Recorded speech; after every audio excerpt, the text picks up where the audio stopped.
Hello, you beautiful people. Today we're back with some daily waiver wire streaming options for April 27th.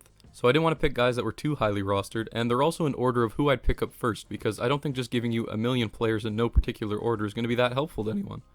So one of my rules of thumb is I don't like to stream guys who are questionable because I don't like risking the acquisition and the chance that they might not play just because they're a streamer, so it's not that crucially important to your team. So as always, feel free to drop a like on the video and subscribe if you want to see more content like this. And with that being said, let's just get into it.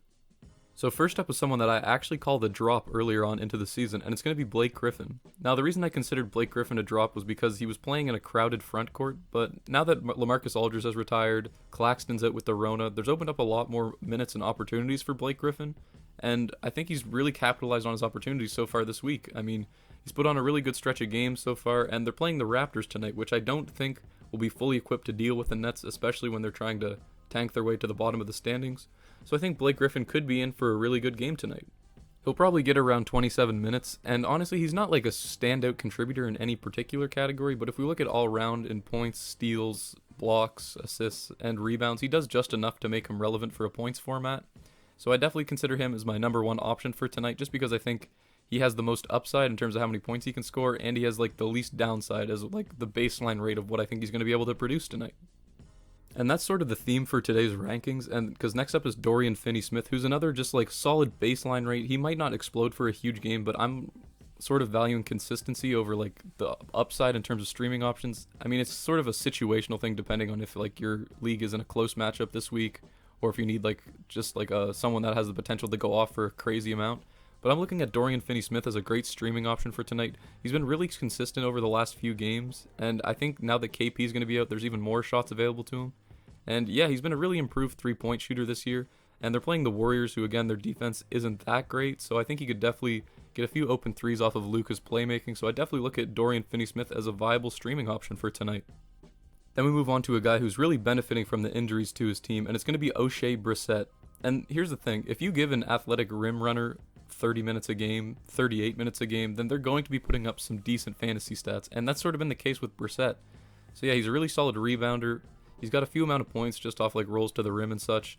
And I mean, in the last 3 games, he's got 31 minutes, 38 minutes, and 42 minutes due to the injuries to like Sabonis, Turner, and Batase. I know Batase is questionable, so if he does end up playing, that would drop Brissette's value down a little bit. I don't think it would impact it too much, but yeah, I think Brissette's a really solid option while Sabonis is injured, just because the Pacers don't have a lot of options left in the front court, so the minutes are really going to guys like him and Jakar Sampson, and it looks like Brissette's been the main beneficiary so far. Then we move on to Kem Burch of the Toronto Raptors, and he's been really solid since he landed with the Raps, and with Boucher going down to that injury, it looks like Burch has really stepped up. In the last 7 days, he's averaging 2 blocks a game and a steal. So if you're in a categories league, I said this yesterday, I also thought Burch was a good streaming option. If you're in a categories league and you need some blocks, Burch is a really good source of that. And yeah, in terms of points leagues, that block rate as well as the steals and like the occasional points have made him just enough to be relevant in like, I'd say up to like 10 team leagues. If you're in an 8 team, you could probably pick up someone a bit better than Burch, but if you're in a 10 team and up league, I think Burch is a really solid add. Again, this is a guy that's like very low, very high baseline, might not go off for like a crazy performance, but in terms of streaming options, I like guys that I know at least what I'm going to be getting out of if I'm in a close matchup. If I'm losing by a lot, then you sort of have to take more chance on flyers, and that's kind of what the next guy is on our list. It's going to be Malachi Flynn, also of the Toronto Raptors, and Flynn had a really good game yesterday. It's more dependent for Flynn's case if like Lowry and VanVleet are resting, and Gary Trent. As we know, the Raps are, like I said earlier in the video, they're on their tank shit. But yeah, Flynn's value is kind of more dependent than Burch's is, just in terms of like Nick Nurse's rotation. He hasn't really been consistent with it all season, so Malachi Flynn is sort of a conditional add. I would look at who the Raps have playing, because I assume more news will come out later today on like the starting lineup and everything. So Flynn's definitely someone to keep an eye on. If the Raptors backcourt does end up missing out on some of their players for today, I think he could probably slide all the way up to like the number 2 spot. I think he has that much upside. But for right now, I'll put him in the number 5 spot and just sort of see how the rotations play out. Next up is someone that you guys might not be too familiar with. He's on the Indiana Pacers, and his name is Edmund Sumner. And honestly, the last Indiana Pacers game, he actually played team high minutes. He played 37 minutes, and like similarly to Brissette, the Pacers roster is very depleted right now due to injuries and everything. And Sumner's really stepped up. I mean, he's had a few really good scoring games. He's capable of hitting the 3 ball. He's getting to the free throw line. And with 37 minutes a game, with that kind of production, that's someone that I feel is a must stream. I put him very low on the list because, like I said, I think it's more dependent, and I like guys that have like a higher baseline if you're in a close matchup.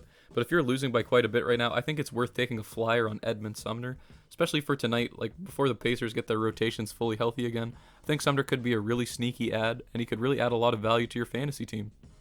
With that being said, he is more of a deeper league ad. Like if you have like 14 teams in your league, then I'd probably look at picking up Edmund. But I think he does have the potential to go up to like maybe a rosterable waiver wire stream and like maybe even 10-team leagues. Might be a bold statement, but with the kind of minutes he's getting and the Pacers' depleted roster, it honestly could happen. And then that brings us to the last player of the list, and this is someone that I put in for like the extremely deep leagues, and it's going to be Ty Jerome. And as has been the case so far, he's sort of been outplaying Theo Maledon in terms of the like Thunder's guards. Thunder don't really have a lot of options because they're sort of resting their entire team, and they're not even really playing their starting lineup at all, and that's sort of been the case all season. But yeah, in terms of the point guards, Ty Jerome's really stepped up the past few games. I don't have too high hopes for him, which is why he's the last player on the list, but he's capable of filling it up from 3, mid-range. You can get to the bucket, just sort of like an all-around player, mostly a shooter, but yeah, I mean, he's got 31 minutes a game last game, and he put up 22 points. So if he does get the minutes, again, Thunder is a really context-dependent team because any night they could rest half their team or they could play half their team. So yeah, I'd definitely watch the Thunder's rotation, watch the updates from Fantasy Labs if you're in the Discord. By the way, I forgot to mention, join the Discord if you're interested in fantasy basketball stuff. Bit of a late plug, but better late than never. But yeah, I think that's going to do it for today. As always, thank you guys very much for watching. Leave your guys' waiver wire streaming suggestions for today in the comments below. And as always, I hope you guys all have a great rest of your day.